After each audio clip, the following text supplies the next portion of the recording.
예로 예배할지니라. 사랑의 아버지 하나님, 하나님의 크신 은혜와 하나님의 놀라우신 은총을 찬양합니다.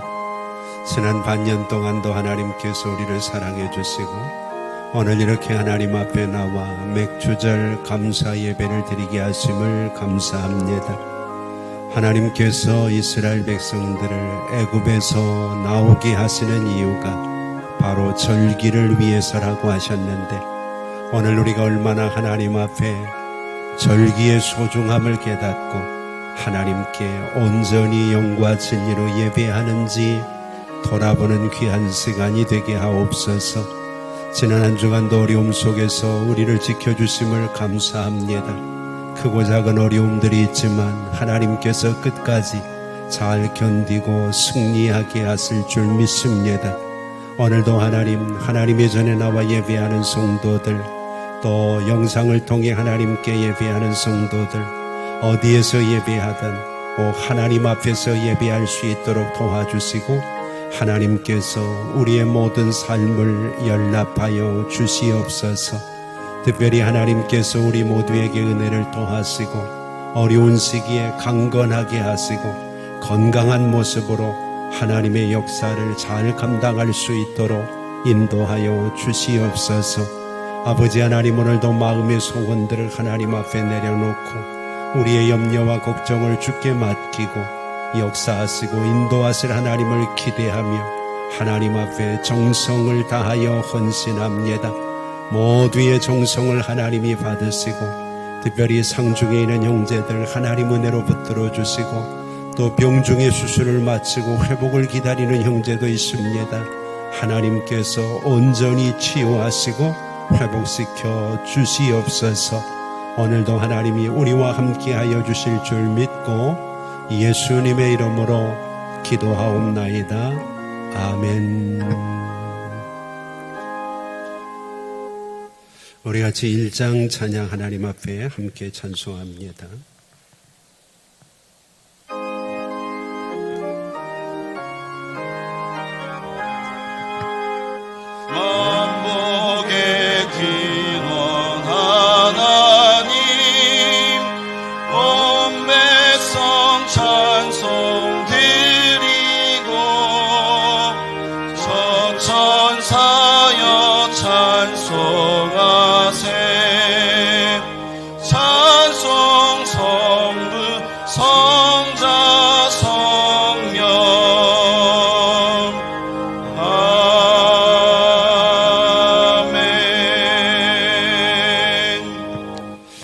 같이 사도신경으로 하나님 앞에 우리의 신앙을 고백합니다. 나는 전능하신 아버지 하나님 천지의 창조주를 믿습니다. 나는 그의 유일하신 아들 우리 주 예수 그리스도를 믿습니다. 그는 성령으로 잉태되어 동정녀 마리아에게서 나시고 본디오 빌라도에게 고난을 받아 십자가에 못 박혀 죽으시고 장사된 지 사흘 만에 죽은 자 가운데서 다시 살아나셨으며 하늘에 오르시어 전능하신 아버지 하나님 우편에 앉아 계시다가 거기로부터 살아있는 자와 죽은 자를 심판하러 오십니다.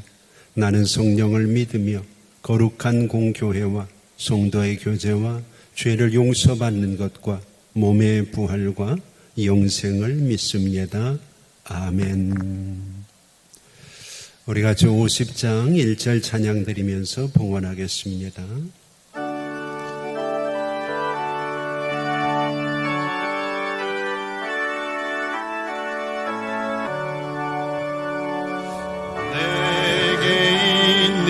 모든 것을 아낌없이 드리네. 사랑하고 의지하며 주만 따라 살리라. 주께 드리네. 주께 드리네.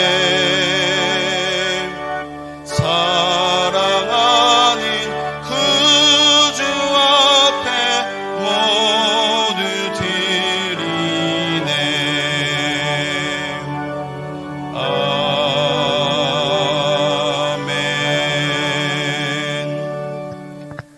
사랑의 하나님 감사합니다. 오늘 맥주절에 우리가 하나님 앞에 나와서 우리의 마음과 정성을 구별하여 하나님 앞에 귀한 물질을 드립니다.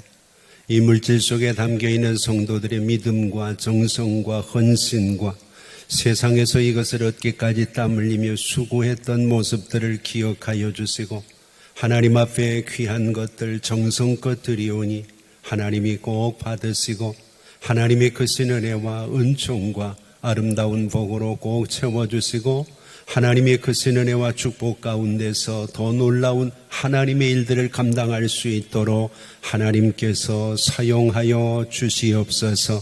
하나님 앞에 11조를 드리는 성도들 어려운 시기입니다. 일터와 가정에 복을 주시고 하나님이 일할 수 있는 여건을 주시되 하나님이 주시는 은혜와 축복으로 인하여 놀라운 하나님의 은총을 찬양할 수 있도록 많은 사람들에게 선을 베푸는 성도들이 되게 하여 주시옵소서. 하나님 감사하는 마음들이 모아질 때마다 하나님을 사랑하는 마음도 함께 기억하시고 넘치는 은혜와 넉넉한 복으로 꼭 채워주셔서 하나님께서 주시는 은혜와 은총이 자원하는 성도들에게 더욱 가득하고 충만하도록 꼭 역사하여 주시옵소서. 오늘도 목적을 가지고 하나님 앞에 헌신합니다. 선교하고 구제하고 하나님의 전을 건축하고 하나님의 역사를 이루기 위해 씁니다. 하나님께서 그 마음과 정성도 받아주시고 꼭 하나님의 은혜로 연락하여 주시옵소서. 오늘은 특별히 반년의 은혜를 감사하며 하나님 앞에 맥주절을 지키고 사랑하는 성도들이 정성껏 맥주절 감사 예물을 드립니다. 하나님께서 일일이 그들의 수고와 그들의 노고를 기억하여 주시고 지난 반년을 축복하시고 인도하신 것처럼 앞으로의 반년도 하나님이 인도하시고 정말 어려운 시기에 성도들을 건강하게 하시고 은혜와 은총으로 하나님 꼭 인도하여 주시옵소서. 주일헌금 드리며 하나님 앞에 성미를 드리며 또 일용할 양식으로 어려운 이웃들을 섬기는 형제들이 있습니다. 하나님께서 기억하여 주시고 오늘도 하나님께서 은혜와 은총과 귀한 복으로 꼭 갚으시고 채워주시옵소서. 오늘도 악기로 찬양으로 영상으로 하나님 앞에 예배원으로 헌신하며 하나님의 예배를 온전하게 아름답게 드릴 수 있도록 애쓰는 성도들 하나님께서 꼭 기억하시고 하나님이 칭찬하시고 격려하시고 하나님의 은혜와 복으로 함께하여 주시옵소서. 하나님께서 우리 모두의 정성을 받으시고 이 시간에 하나님께서 은혜와 복을 주시기를 소망하오며 예수님의 이름으로 축복하며 기도하옵나이다. 아멘.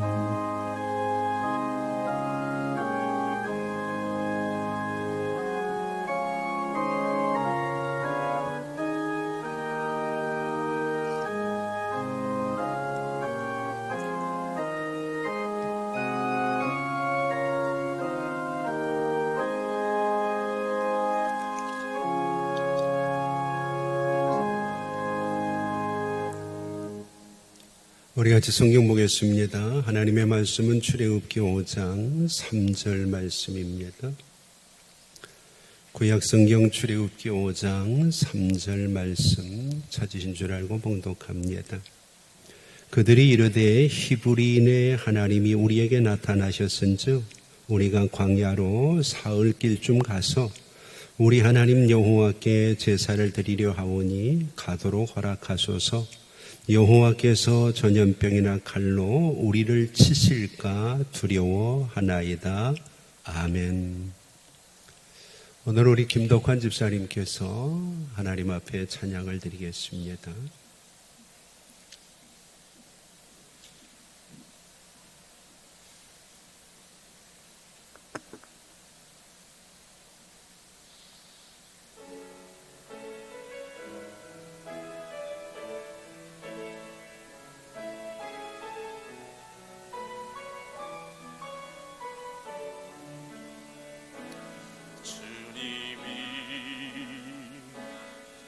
주신 땅으로 한 걸음씩 나아갈 때에 수많은 적들과 견고한 성이 나를 두렵게 하지만 주님을 신뢰함으로 주님을 의지함으로 주님이 주시는 담대함으로 큰 소리 외치며 나아가네. 이 산지를 내게 주소서. 그날에 주께서 말씀하신 이제 내가 주님의 이름으로 그 땅을 취하리니 이 산지를 내게 주소서. 그날에 주께서 말씀하신 이제 내가 주님의 이름으로 그 땅을 취하리니.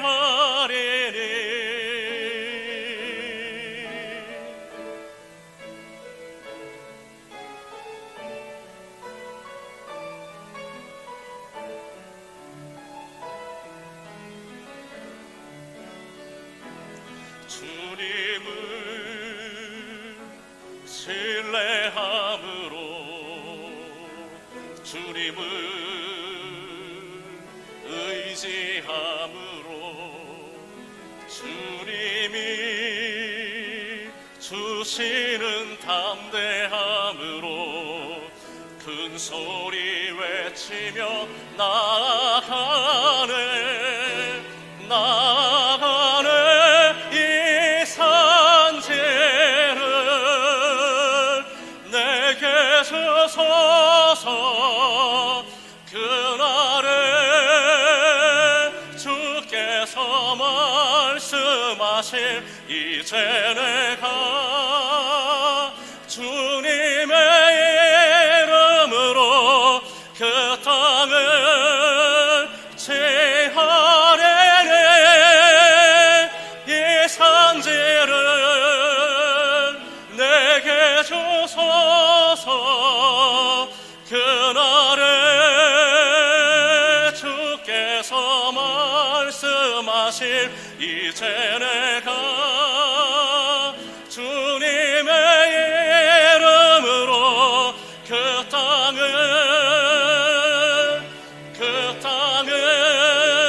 취하리니 이 산지를 주소서.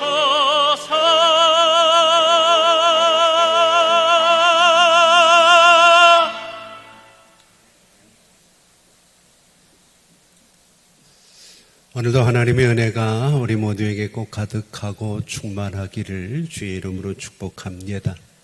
하나님의 은혜 가운데 일주일을 살았고 앞으로 일주일도 어떤 일이 벌어질지 무슨 일이 기다리고 있을지 우리는 알지 못하지만 하나님의 약속에 붙들려서 믿음으로 주님과 함께 동행하는 귀한 한 주간이 되기를 바랍니다. 오늘은 맥주감사 주일로 우리 하나님께서 출애굽기 5장 1절에서 바로 앞에 모세와 아론을 보내서 내 백성을 내보내야 되는 이유를 말씀하셨어요. 그때 하나님은 절기를 지키게 하기 위해서라 그렇게 말씀을 하셨거든요. 오늘 본문 3절에서는 거기에 대해서 이스라엘 백성들이 절기를 지키겠다고 고백을 하고 있는 내용입니다. 쉽게 우리가 얘기를 하면 1절은 하나님의 부름입니다.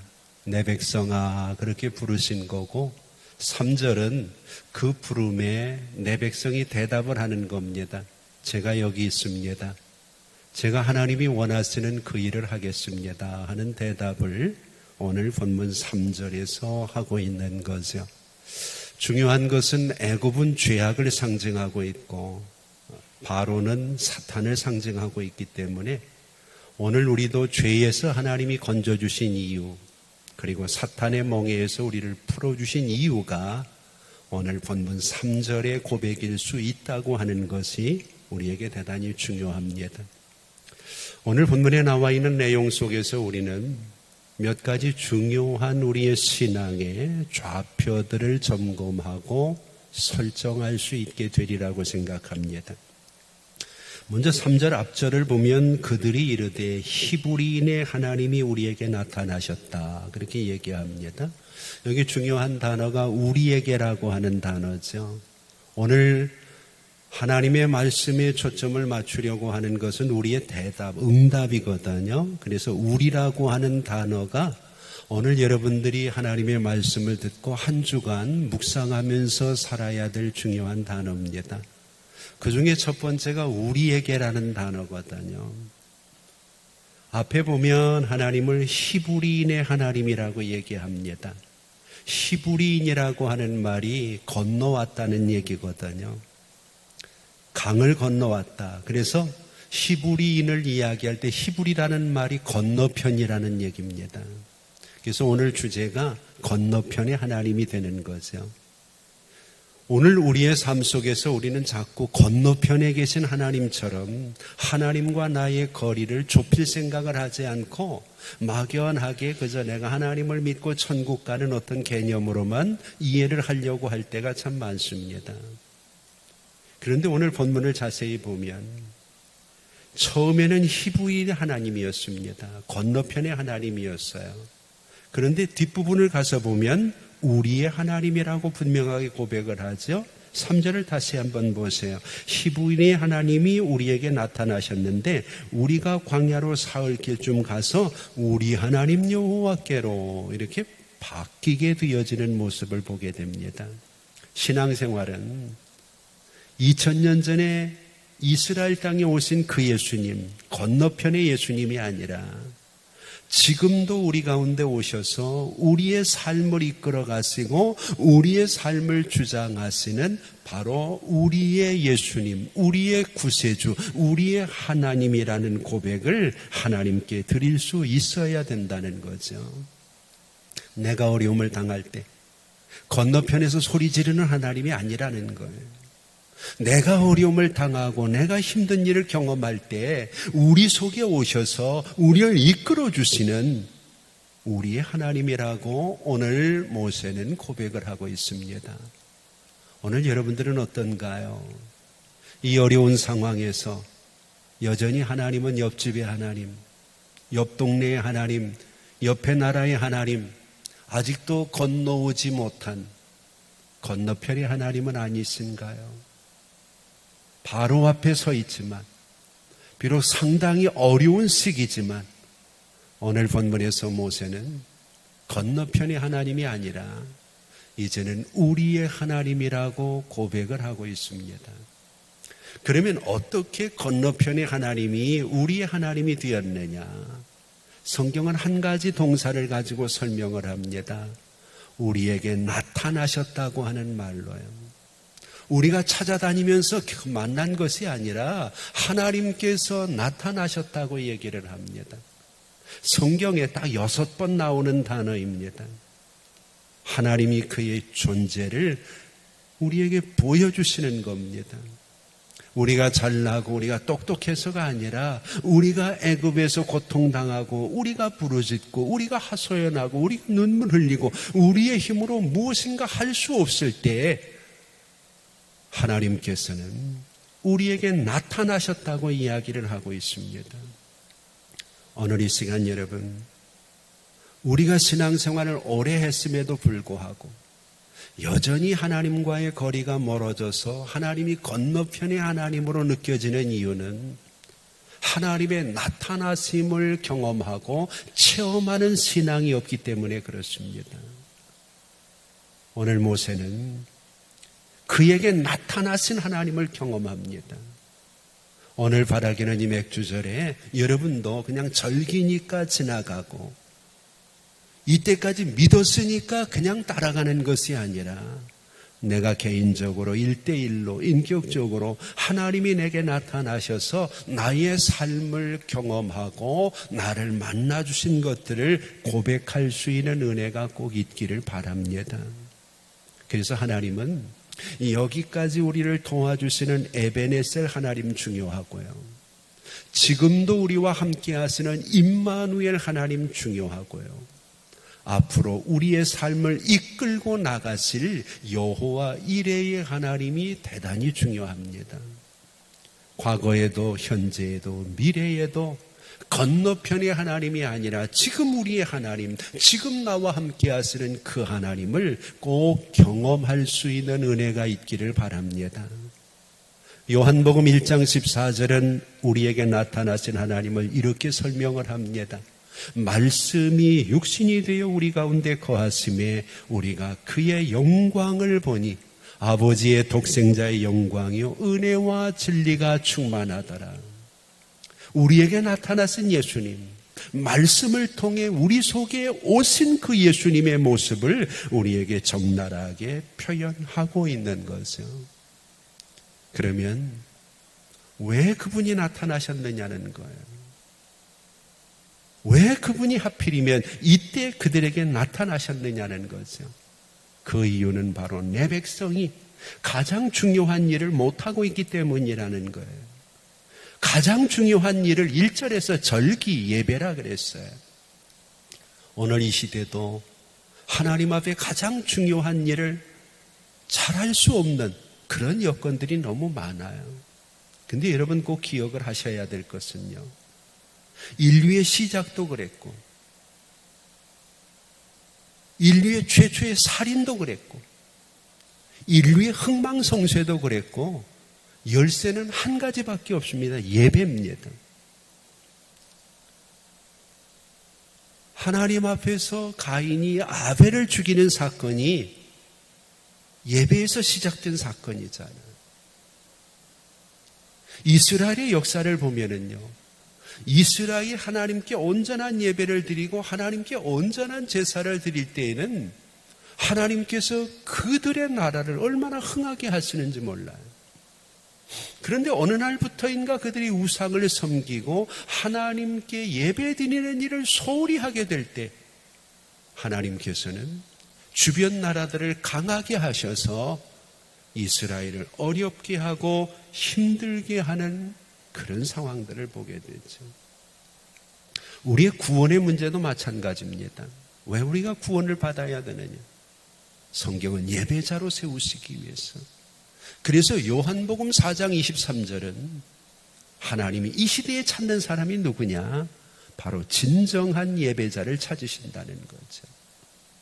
예수님이 수가성에서 한 여인을 만났습니다. 그는 세상적인 것을 얻기를 원했어요. 그런데 그가 예수를 만난 이후에 구원의 감격을 경험하고는 어떻게 하나요? 물동이 집어던지고 주를 찬양하고 경배하는 일에 헌신합니다. 사도행전에 나오는 성전 미문의 한진병이도 마찬가지죠.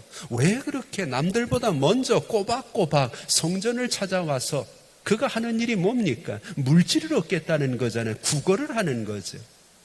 그런데 그가 구원을 받고 변화된 이후에는 어떻게 되나요? 성전으로 뛰어들어가서 하나님을 찬양하며 하나님께 영광을 돌리며 온전한 예배자로 서게 되는 것을 우리는 바라보게 되어집니다.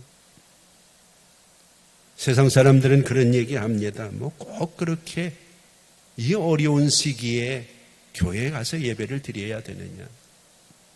어떤 종교는 1년에 한 번 그곳에 가기만 하면 되는데 너네는 꼭 유별나지 않느냐. 그러나 성경은 그렇게 얘기를 하지 않죠. 교회라는 곳이 뭔가요? 하나님을 만나서 하나님께 예배하고 하나님의 은혜를 받고 하나님이 주시는 힘을 얻는 곳이 교회잖아요. 예배가 없다고 하면 교회의 존재 이유가 오늘 이 땅 위에 있겠느냐는 거죠. 오늘 하나님께서는 출애굽의 본질이 예배라고 얘기를 합니다. 그래서 모세가 바로 앞에 서가지고 요구하는 것은 한 가지입니다. 우리로 하여금 온전한 예배를 드릴 수 있도록 해달라는 거죠. 그것이 1절의 얘기고 그가 하나님을 믿는 목적도 마찬가지입니다.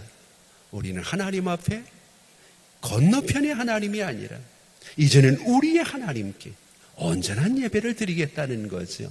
그것이 오늘 우리가 함께 읽었던 3절의 말씀이 되는 거죠. 여러분, 우리가 세상을 살아가다 보면 우리는 변화를 생각하고 꿈꿀 때가 많아요. 그래서 제도를 바꾸기도 하고 사람을 바꾸기도 하고 선거를 통해서 내가 원하는 정치인을 세우기도 합니다. 그런데 중요한 것은요, 인류 역사를 이때껏 살펴보면 제도를 바뀌었다고 인간에게 변화가 일어나는 거 아닙니다. 사회 구조가 달라졌다고 인간 자체가 달라지는 것 아닙니다. 인간의 운명이 달라지고 인간이 변화되는 것은 한 가지입니다. 무엇을 섬기느냐입니다. 내가 섬기는 것이 이념이든 사상이든 신앙이든 물질이든 사람은 그것을 따라가게 되어 있습니다. 그래서 진정한 변화는 섬김의 대상이 바뀌어야 되는 거죠. 오늘 하나님께서 애굽에 속해 있는 이스라엘 백성들을 향해서 섬김의 대상을 바꿔주겠다는 겁니다.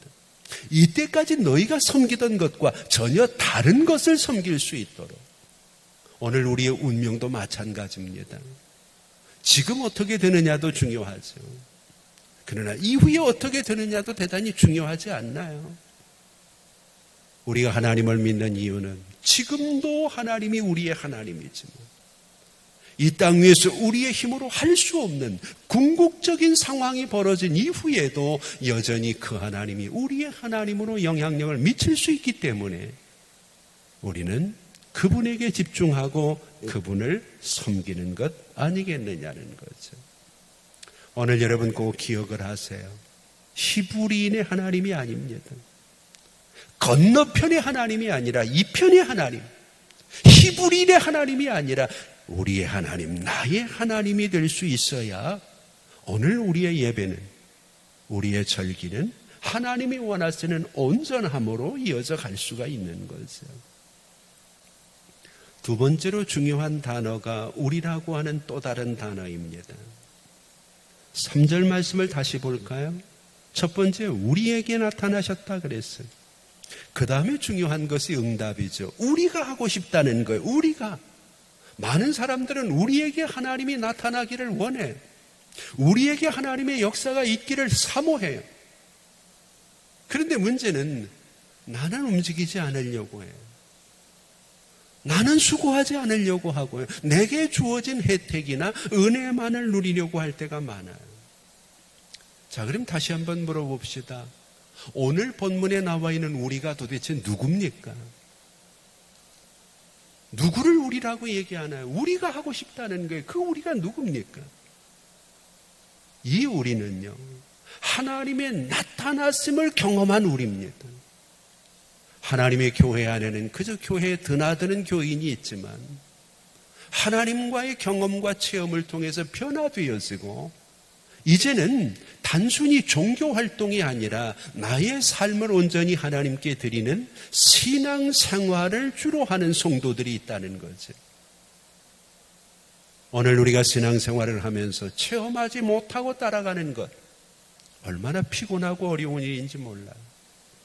그러나 내가 경험하고 내게 나타나신 그 하나님을 쫓아가는 것은 너무나 행복하고 즐거운 일이 되는 거죠. 성경을 보면은요, 대개 실패의 사람들은 예배에 실패하는 사람들입니다. 아브라함을 한번 보세요. 가는 곳마다 그가 가장 먼저 한 일이 하나님께 제단을 쌓는 일이에요. 어디 가든지 처음으로 누구도 해보지 않은 일을 아브라함은 서슴지 않고 하기 때문에 성경은 아브라함을 믿음의 조상이라고 얘기를 합니다. 다윗도 그랬고 다니엘도 그랬고, 그 중에 여러분 우리가 좀 주목을 해야 될 사람이 에서와 야곱이라는 사람. 축복과 저주가 갈라지는 부분이 있죠. 우리가 말라기서를 보면은요, 말라기 1장 2절에 여호와께서 직접 이런 말씀을 하십니다. 내가 야곱은 사랑하였고, 그리고 1장 3절에 에서는 미워하였다 그렇게 얘기합니다. 대개 이 부분에서 많은 사람들이 그런 얘기를 합니다. 이삭에게서 나온 한 뱃속의 자녀를 왜 하나님이 사랑하고 미워하느냐? 어떤 사람들은 또 하나님은 미워하는 속성이 없기 때문에 이것은 잘못된 것 아니냐. 근데 그렇지 않습니다. 이 이후로 에서는 정말 미움의 길을 걸어갑니다.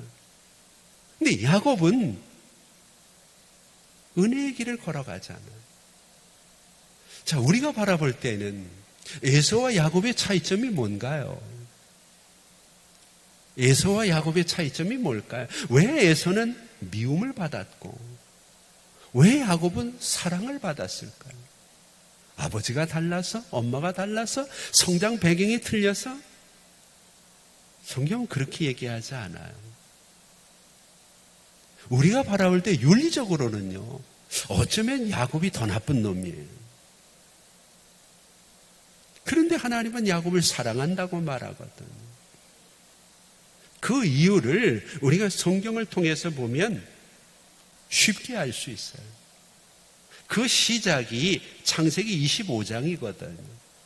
34절에 보면 야곱이 떡과 팥죽을 에서에게 주매 에서가 먹으며 마시고 일어나 갔으니 에서가 결정적으로 실수하는 게 하나 있습니다. 에서가 장자의 명분을 가볍게 여겼다. 이것을 개역성경은 경홀히 여겼다고 얘기를, 경홀히 여겼다. 히브리서 12장 16절을 보면 이 상황을 우리에게 얘기할 때 장자의 명분을 판 에서와 같이 망령된 자가 없도록 하라. 망령되다고 얘기를 합니다. 에서가 야곱보다 크게 잘못한 게 없는데 이 부분이 결정적으로 잘못됐다는 거예요. 장자의 명분을 가볍게 여기는 거예요. 대개 우리는 이 부분에서 뭐 그게 그렇게 대단한가 그렇게 생각할 수 있어요. 근데 여러분, 이 장자의 명분이라는 것이요, 우리의 신앙생활이 너무 중요한 거예요.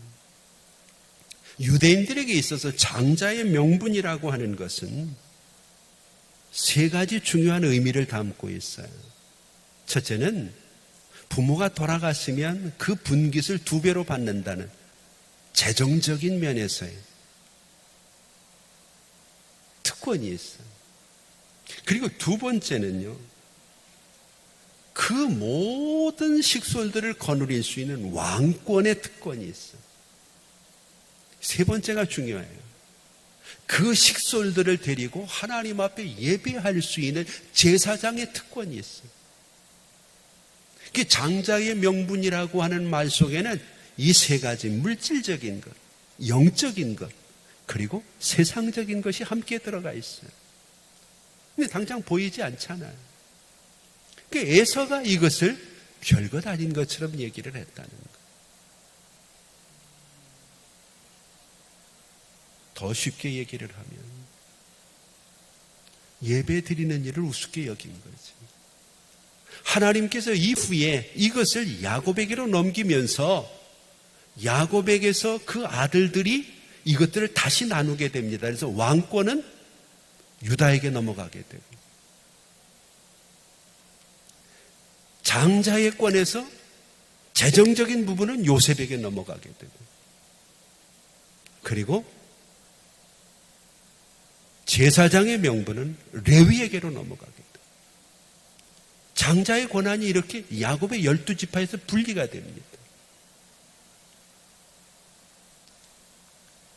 쉽게 우리가 얘기를 하면 에서는 예배 드리는 일을 우습게 여기는 거예요.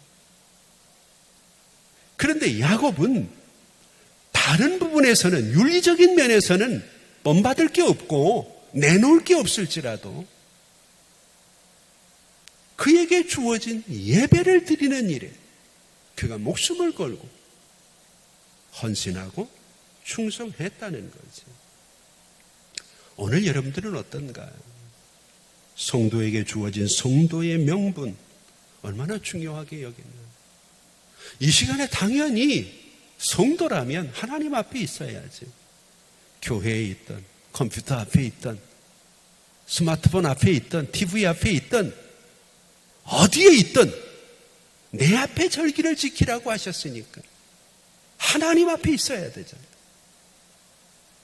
그것을 얼마나 소중히 여기느냐, 그것을 위해서 얼마나 헌신하느냐, 그것을 위해서 얼마나 애쓰느냐가 우리 하나님에게 나타나신 하나님을 경험한 우리가 될 수 있다는 것을 기억하시기 바랍니다. 그래서 이 장자의 명분은 그리스도를 통해서 시작됩니다. 사도행전 4장 12절에 보면 다른 이름으로는 구원을 받을 이유가 없다는 것. 재미있는 것은요, 히브리서 12장 22절을 보면 그러나 너희가 이른 곳은 시온산과 살아계신 하나님의 도성인 하늘의 예루살렘과 천만 천사와 하늘에 기록된 장자들의 모임이라 그래요. 그 모임 속에 우리가 들어가는 거예요. 그렇기 때문에 오늘 본문에서 모세는 예배가 소중하다는 거죠. 절기가 중요하다는 거예요. 오늘 여러분들은 어떤 마음으로, 어떤 모습으로 하나님 앞에 서 있는지를 한번 돌아봐야죠. 그런데 이것이 쉽지만은 않아요. 에서도 쉬운 일이라면 그거 포기하겠어요? 그걸 우습게 여기겠어요? 그렇지 않거든요. 오늘 본문에도 보면 쉽지 않기 때문에 3절을 한번 보세요. 우리가 광야로 사흘길쯤 가서, 광야도 어려운데 사흘길이 문제. 아브라함도 이삭을 데리고 사흘길을 갔잖아요. 예수님도 죽음의 무덤에서 사흘을 버티셨잖아요. 사흘이라는 말이 굉장히 중요해요.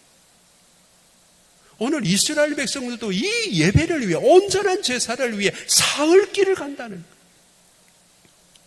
내가 포기하고, 내가 희생하고, 내가 하나님 앞에서 이 예배를 위해서 무슨 노력을 하고 있는지를 하나님 앞에 보여주는 거예요. 그러면 왜 사흘길인가? 이유는 간단합니다. 구별된 예배를 위해서. 우리가 누워서도 예배 드릴 수 있고 집에서도 예배 드릴 수 있지만 이 자리까지 찾아 나오는 이유가 뭔가요? 어렵고 힘들죠. 사흘길을 가야 되니까.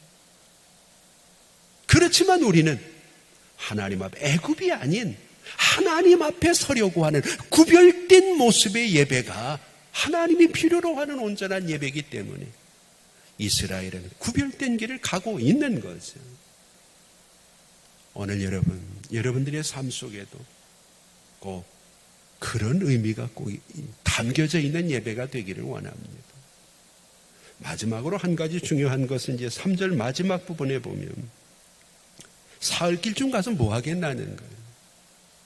우리 하나님 여호와께 제사를 드리려 한다. 그렇게 우리 하나님 여호와께, 이제는 목표가 분명하죠. 우리 하나님 여호와께. 그런데 이 제사라는 말을 개역 성경은 희생이라고 번역을 하고 있거든요. 희생제사, 번제라는 것. 하나님 앞에 온전한 절기, 하나님께 온전한 예배는 희생이 담겨져야, 희생이 자리를 잡고 있어야 된다는 것. 여러분, 사흘길을 간다고 생각을 해보세요. 그거 자체가 희생이잖아요. 200만이나 되는 이스라엘 백성들이 굳이 꼭 예배 한 번 드리겠다고 광야로 사흘길을 가야 될 이유가 뭔가요?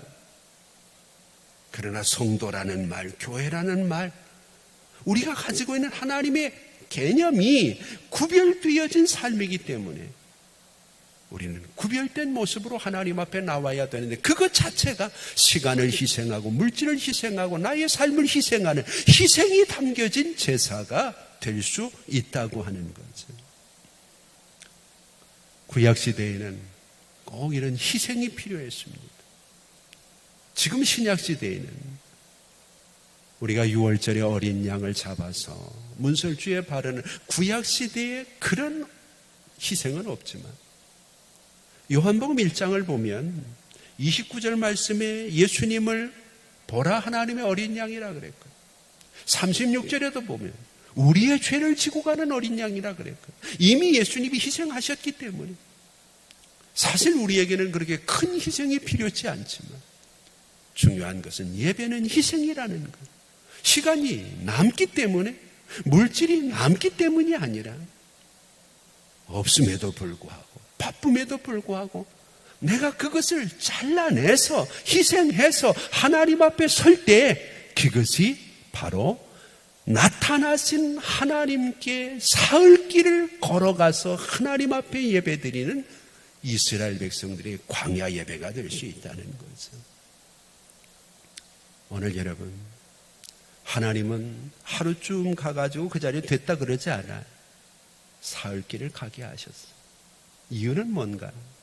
광야는 그들이 할 수 있는 일이 없어요. 광야는 하나님에게만 집중할 수 있는 장소예요. 그래서 하나님은 어떤 때에는 우리 인생을 이렇게 광야로 몰아가셔요. 믿었던 사람들 다 떨어지고 의지했던 것들 다 잃어버리고 자꾸 하나님이 우리를 하나님께로만 몰아가시는 경우가 많아요.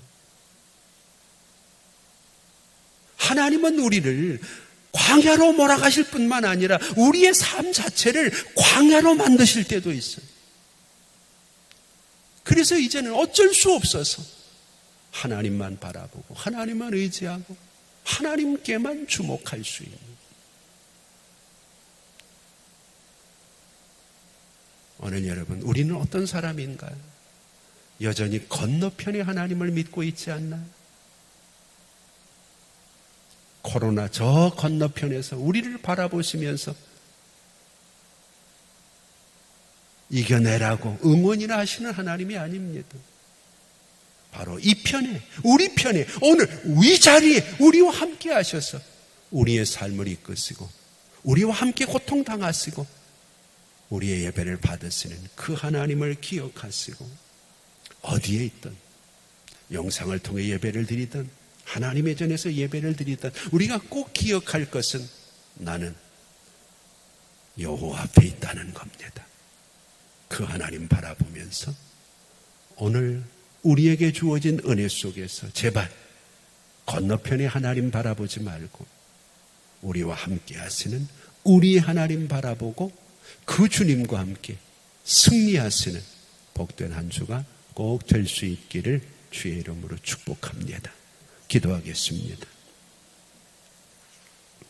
이제는 우리 주 예수 그리스도의 은혜와 우리 아버지 하나님 극진하신 사랑하심과 성령님의 감화 감동 위로 교통하심이 히브리인의 하나님으로 끝나지 않고 우리의 하나님에게 우리가 온전히 희생을 드리기를 원한다는 모세와 변화되어진 이스라엘 백성들처럼 어려운 시대지만 광야로 우리를 이끄시는 그 하나님을 따라서 하나님에게만 집중하며 한 주간도 믿음으로 승리하며 살기 원하는 우리 성도들과 어려움을 당한 우리 형제들과 이민족들 위해 이제부터 영원토록 함께 있을지어다.